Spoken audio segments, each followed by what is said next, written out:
Warga, suami istri itu jarang berinteraksi dengan tetangga dan ketua RT mengakui keempat anaknya sering bermain di luar dan terakhir terlihat pada Minggu 3 Desember lalu. Namun naas, mereka ditemukan tewas Rabu kemarin.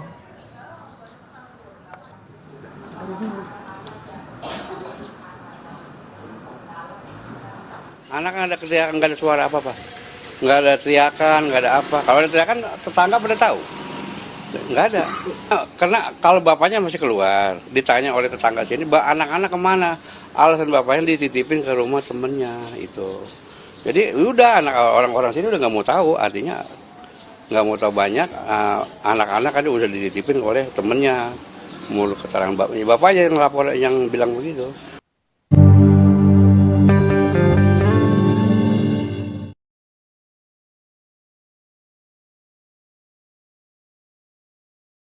Asupan gizi bagi ibu hamil dan anak menjadi persoalan serius bagi Indonesia. Para pasangan calon di Pilpres 2024 punya gagasan untuk meningkatkan kesehatan ibu dan anak yang mendapat sorotan dari masyarakat.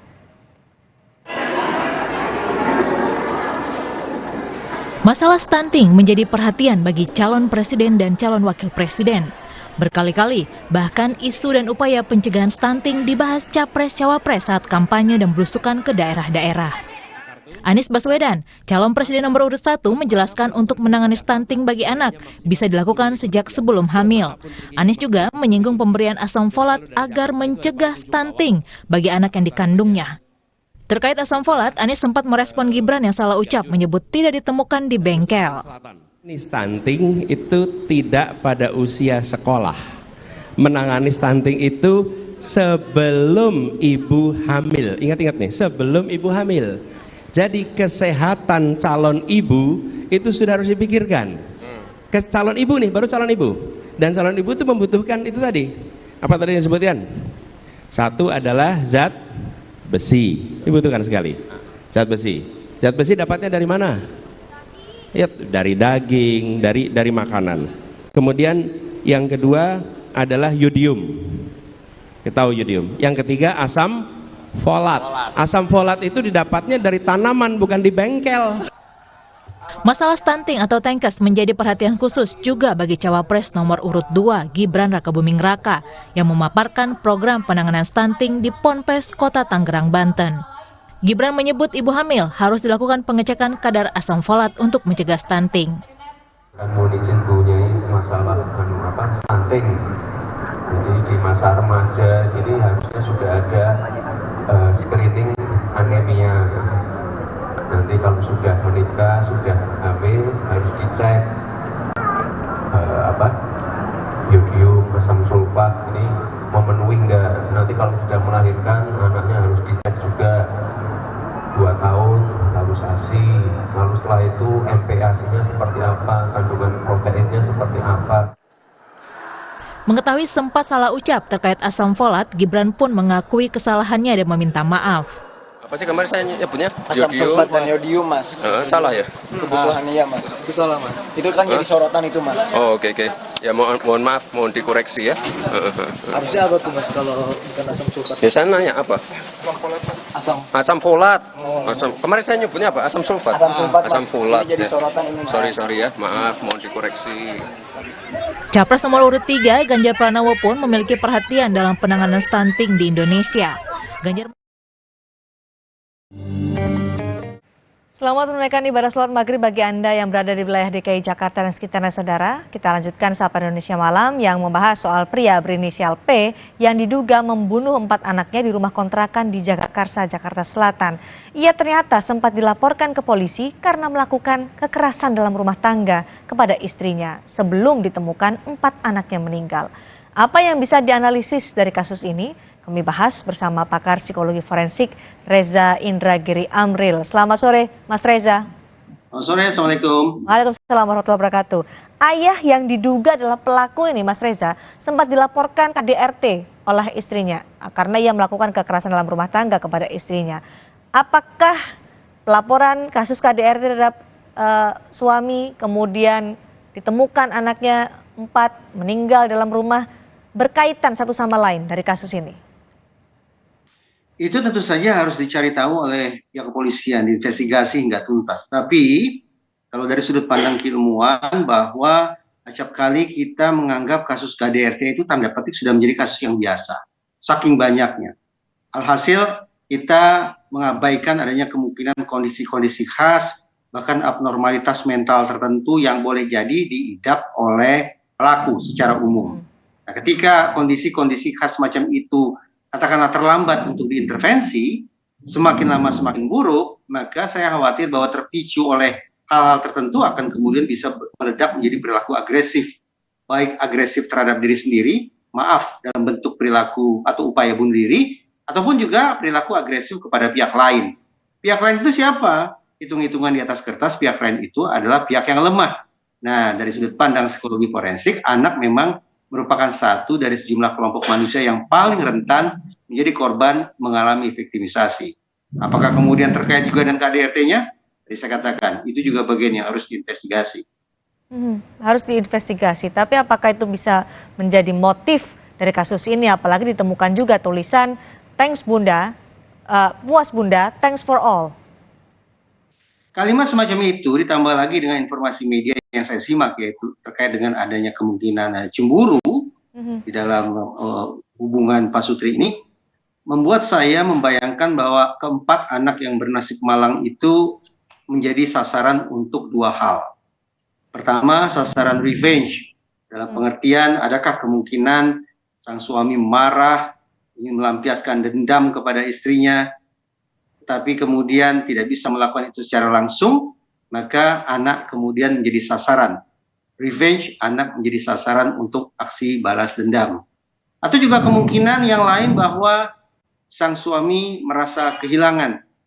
Maka ini saatnya sang istri juga untuk merasakan perasaan kehilangan yang sama. Nah, ini juga merupakan variasi lain di mana anak kemudian terposisikan pada pihak yang lemah. Ketika objek atau sasaran utama perilaku agresif tidak bisa dijangkau oleh pelaku, maka pelaku akan mencari objek lainnya yang sayang beribu sayang. Dalam kasus ini objek pengganti itu adalah anak-anaknya sendiri. Oke, mereka pihak yang lemah dan kerap menjadi pelampiasan kalau ada masalah begitu ya, Mas Reza? Betul, karena memang anak secara umum memiliki kelemahan yang multidimensional.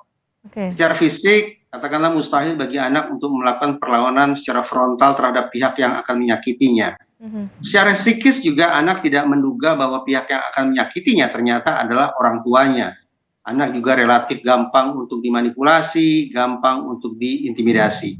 Demikian pula secara sosial, barangkali tidak sedikit dari kita yang akan menganggap anak-anak sekedar bermain-main saja ketika mencari pertolongan. Dengan kata lain, secara sosial anak pun mengalami kesulitan ketika mereka berada dalam situasi kritis dan ingin mencari bala bantuan. Nah, kelemahan multidimensional semacam itulah yang ada pada diri anak dan pada kasus ini ternyata dimanfaatkan tanda petik sedemikian rupa oleh orang tuanya untuk kemudian memangsa, memviktimisasi darah dagingnya sendiri. Bahkan anaknya masih sangat kecil, sangat muda ya, umur 1, umur 3, umur 4, kemudian ada umur 6 yang paling besar. Yang menjadi keprihatinan kita. Dan pada saat diminta keterangan soal KDRT, suami yang terduga pelaku itu sempat beralasan ia harus menjaga anak. Sampai akhirnya 4 anak itu ditemukan tewas. Ini apakah ada kesan polisi tidak langsung bergerak untuk menyelamatkan anak-anak itu karena laporannya adalah sebenarnya KDRT. Tidakkah kemudian ada tindakan antisipasi seharusnya dari polisi? Indonesia sudah punya undang-undang penghapusan KDRT sejak sekian tahun silam. Keberadaan lex spesialis atau hukum yang khusus ini mengirimkan pesan yang tegas bahwa otoritas penegakan hukum termasuk polisi memang juga harus bekerja dengan cara-cara yang khusus pula ketika menerima laporan terkait kasus KDRT. Nah, sekarang mari kita coba berhitung. Beberapa tahun lalu saya pernah mencoba membuat kalkulasi bahwa polisi kita ternyata memiliki kesanggupan untuk merespon laporan dalam waktu 16 menit. Kurang lebih. Sejak laporan masuk sampai kemudian petugas menjejakkan langkah pertamanya di TKP dibutuhkan waktu sekali lagi kurang lebih 16 menit. Kalau angka itu kita jadikan sebagai acuan untuk menakar responsivitas Polri, termasuk dalam penanganan kasus-kasus KDRT, ya kita bisa menarik simpulan. Apakah dalam kasus ini responsivitas yang ditunjukkan oleh kepolisian setempat sudah mendekati angka 16 menit atau ternyata jauh dari 16 menit, berjam-jamkah atau mungkin berhari-harikah. Dengan kata lain, di samping kerja-kerja investigasi untuk mengungkap kasus ini, sesungguhnya penting bagi pihak Polri sendiri untuk melakukan evaluasi internal terkait sekali lagi tentang seberapa khusus, seberapa sanggup, seberapa mampu personil Polri kita menangani kasus-kasus KDRT. Oke. Jadi apakah ketika sampai akhirnya 4 anak ini menjadi korban, padahal ayahnya sudah dilaporkan dalam KDRT, ada kelalaian atau ada apa ini, Mas Reza, yang bisa Anda analisa? Ya, memang menjadi ironis ya, bahwa adakah kemungkinan responsivitas yang tidak begitu ideal itu tanda petik turut berkontribusi bagi peristiwa, sebutlah viktimisasi terhadap anak. Sekiranya responsivitas itu tinggi, baik itu yang ditunjukkan oleh aparat penegak hukum maupun oleh masyarakat sekitar, barangkali kita tidak akan, mudah-mudahan ya, tidak akan lagi mendengar atau menyaksikan peristiwa yang amat sangat menyedihkan seperti yang menjadi topik perbincangan kita ini. Jadi kata kuncinya adalah responsivitas alias kepedulian, kecepatan menanggapi situasi kritis, baik oleh pihak kepolisian terutama dan juga oleh masyarakat secara umum. Oke, terakhir untuk Mas Reza, ini kan diduga ada upaya bunuh diri oleh terduga pelaku, yaitu ayah dari 4 korban ini. Apakah ini memang biasanya seperti itu, exit strateginya, atau bagaimana analisa Anda? Saya sungguh-sungguh khawatir, tanpa maksud saya untuk mendramatisasi situasi, bahwa rangkaian peristiwa bunuh diri semacam ini yang dilakukan dalam lingkup keluarga semacam ini, adakah kemungkinan sudah menjadi sebuah epidemi alias wabah bunuh diri. Istilah semacam ini sesungguhnya diperkenalkan WHO sekian tahun silam, ketika menyadari bahwa misalnya pasca COVID-19 kita tidak sungguh-sungguh punya kesanggupan untuk memulihkan kondisi mental kita seperti pada masa pra-pandemi.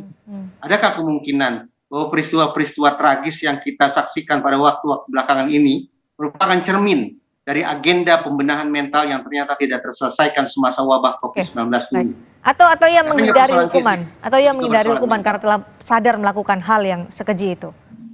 Ya, mungkin saja bahwa pelaku berusaha untuk menghindari pertanggungjawaban pidana, entah itu dia mencoba menghabisi dirinya sendiri, atau mencoba membangun narasi bahwa dia punya gangguan mental tertentu, atau membuat dirinya menjadi cacat sedemikian rupa sehingga tidak mungkin untuk diperiksa. Itu adalah modus-modus yang mungkin saja dilakukan oleh orang yang melakukan perbuatan pidana. Baik, masih terus berproses di pihak kepolisian soal kematian 4 orang anak di rumah mereka di Jakarta Selatan, dan diduga pelakunya adalah ayah mereka sendiri. Terima kasih Mas Reza Indragiri Amril atas analisisnya di Sapa Indonesia Malam hari ini.